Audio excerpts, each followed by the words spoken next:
Hello everyone, good morning. আশা করছি তোমরা সবাই ভালো আছো এবং তোমাদের পড়াশোনা খুব ভালো চলছে। আমারও চলছে মোটামুটি। তো তোমরা এতক্ষণ জেনেই গেছো যে ফুড এসের অ্যাডমিট দেওয়ার ডেট চলে এসেছে। 2রা মার্চ থেকে আমরা ফুড এসের অ্যাডমিট ডাউনলোড করতে পারবো।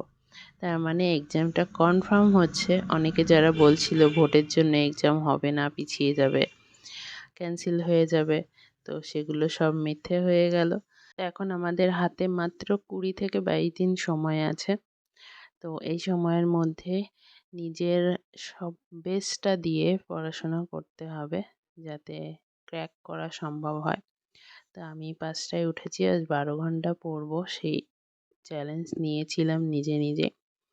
তো আমি 8 ঘন্টা করে পড়তাম, এখন থেকে চেষ্টা করব 12 ঘন্টা করে পড়ার, কারণ এক্সট্রা 4 ঘন্টা দেওয়াটা দরকার আছে এই কয়েকদিনের জন্য, এই 20 দিন। তো এখন আমি প্র্যাকটিস সেটটা কমপ্লিট করছি এবং তার অ্যানালাইসিস করে একবারে উঠবো, সেজন্য 5টার সময় বসেছি আর উঠবো 9টার সময়। এই টাইমের মধ্যে 1.5 ঘন্টা দেবো, 1.5 ঘন্টা টেস্ট দেবো এবং বাকি 1.5 ঘন্টা অ্যানালাইসিস করব। তো এভাবে প্র্যাকটিস সেটটা কমপ্লিট করে তারপর উঠে খাওয়া দাওয়া করে আবার বসবো পড়তে। এখন বসেছি স্ট্যাটিক জিকে পড়তে। স্ট্যাটিক জিকেতে গুরুত্বপূর্ণ যে দিবসগুলো আছে সেগুলো এখন আমি পড়ছি এবং তার সাথে কারেন্ট অ্যাফেয়ার, গত 1 বছরের কারেন্ট অ্যাফেয়ার সেগুলো একটু চোখ বুলিয়ে নিচ্ছি। তো তোমরা অবশ্যই কারেন্ট অ্যাফেয়ার যদি গত 1 বছরের না পারো, এই 3 মাসের মানে জানুয়ারি, ফেব্রুয়ারি এবং মার্চের 15 দিন, এই 2.5 মাসের কারেন্ট অ্যাফেয়ার্স অবশ্যই পড়ে যেও। এর মধ্যে থেকে কোয়েশ্চেন যদি কারেন্ট অ্যাফেয়ার্স থেকে দেয়, এর মধ্যে থেকে অবশ্যই দেবে। তো এবার পুলিশাই এক্সামে অনেক রকম নিষেধাজ্ঞা জারি হয়েছে। তো আমার যে নোটিশটা প্রকাশিত হয়েছে সেই নোটিশটা আমার টেলিগ্রাম চ্যানেলে আমি দিয়ে দিয়েছি, তোমরা চাইলে ওখান থেকে দেখে নিতে পারো। এমনকি নতুন নতুন নিয়মও চালু হয়েছে, মানে নিষেধাজ্ঞা জারি হয়েছে। তো আমরা না সেখানে বলা আছে কোশ্চেন যেটা দেবে সেটা আমরা নিয়ে আসতে পারবো না।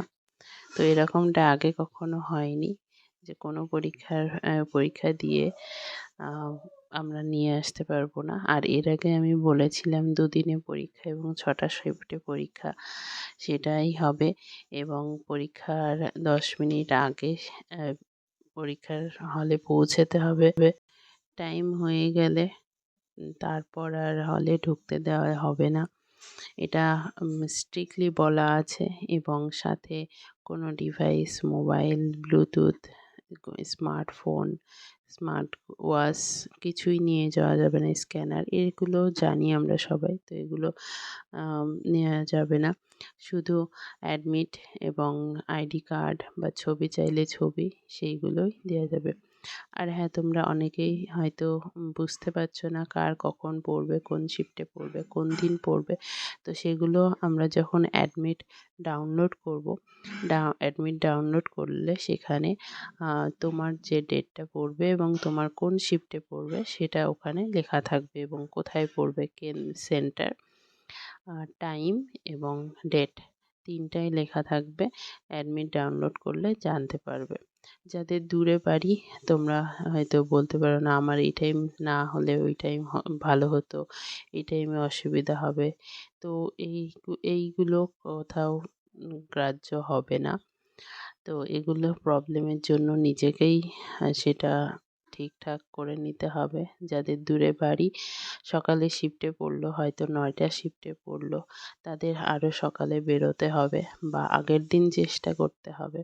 যদি অনেক দূরে বাড়ি হয়, সম্ভব না হয় দিনের দিন পৌঁছে পরীক্ষা দেওয়ার, তাহলে আগের দিন চেষ্টা করতে হবে সেখানে গিয়ে থাকার। তো তাছাড়া কোনো উপায় নেই। তো 3টে শিফট যেমন হবে, 9:30 থেকে 11টা, 12:30 থেকে 2টো, আর হচ্ছে 3:30 থেকে 5টা। এই 3টে শিফট 16 তারিখ একবার হবে, 17 তারিখ একবার হবে। তো আমরা কোশ্চেনটা নিয়ে আসতে পারবো না, এটাই একটু কেমন লাগছে, মিলিয়ে দেখতেও পারবো না যে কার কটা হলো না হলো। তো যাই হোক, যেমন সিস্টেম করবে সেটা মেনে নিতে হবে, আর কিছু করার নেই। সবগুলো তো মনে থাকবে না যে কোনটা করলাম কোনটা করলাম না, কোনটা পারলাম কোনটা পারলাম না। যাই হোক, কিছু তো আর করার নেই।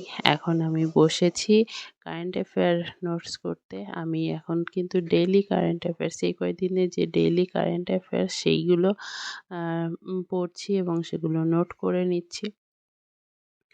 তো কারেন্ট অ্যাফেয়ারটা নোট করে নিয়ে রাতে তারপরে বাকিটা করব। তো আমার থার্ড স্লটে পড়াশোনা চলছে।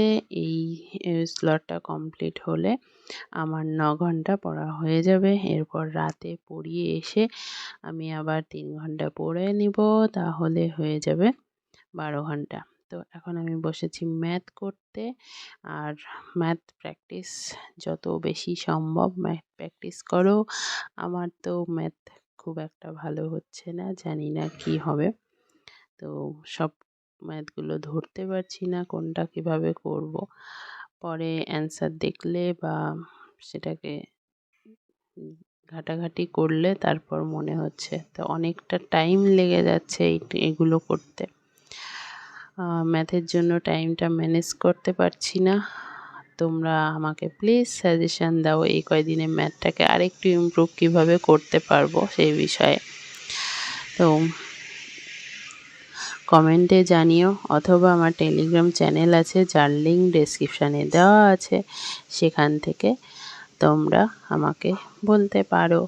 আর যে প্র্যাকটিস সেটটা আমি প্র্যাকটিস করছি তার লিঙ্কও কিন্তু, সেই বইয়ের লিঙ্কও অ্যামাজন লিঙ্ক আমার ডেসক্রিপশানে দেওয়া আছে। এবং অন্যান্য বই যদি নিতে চাও, অনেকগুলো বই, ফুড এসআই ক্র্যাকের বই, আর আমার কাছে যে বইগুলো আছে সেইগুলো তারও লিঙ্ক ডেসক্রিপশানে দেওয়া আছে, তোমরা চাইলে সেখান থেকে নিতে পারো। প্র্যাকটিস সেটটা নিয়ে প্র্যাকটিস করতে পারো। আর হ্যাঁ, ওএমআর শিট অবশ্যই নিয়ে এসো। ওএমআরের পিডিএফটা আমি আমার টেলিগ্রাম চ্যানেলে দিয়ে দেব, তোমরা চাইলে সেখান থেকে ডাউনলোড করে জেরক্স করে নিতে পারো। যারা ফার্স্ট টাইম চাকরির পরীক্ষা দিতে যাচ্ছ তাদের কিন্তু প্রবলেম হবে ওএমআর শিট ফিল আপ করতে। আমি যখন আমার ফার্স্ট পরীক্ষা দিতে গেছিলাম তখন আমি এইসব কিছু জানতাম না, তো আমার কিন্তু প্রবলেম হয়েছিল, এই প্রবলেমগুলো আমি ফেস করেছিলাম। তো এটা আমার সেকেন্ড টাইম পরীক্ষা দেওয়া হবে। তো তোমরা অবশ্যই ওএমআর শিটটা প্র্যাকটিস করো, আর বেশি বেশি করে প্র্যাকটিস করো, যত বেশি পারো প্র্যাকটিস করো। আমার যেহেতু রিভিশনটা কমপ্লিট হয়নি, সেজন্য আমি রিভিশন করছি, সাথে মক টেস্ট দিচ্ছি। তোমরা চাইলে দিনে দুটো করে বা 3টে করে মক টেস্ট দিতে পারো। যত বেশি মক টেস্ট এখন দেবে তত বেশি হাতটা সুইফট হবে। তো চলো, আজকের মতো টাটা, ভালো থেকো, সুস্থ থেকো।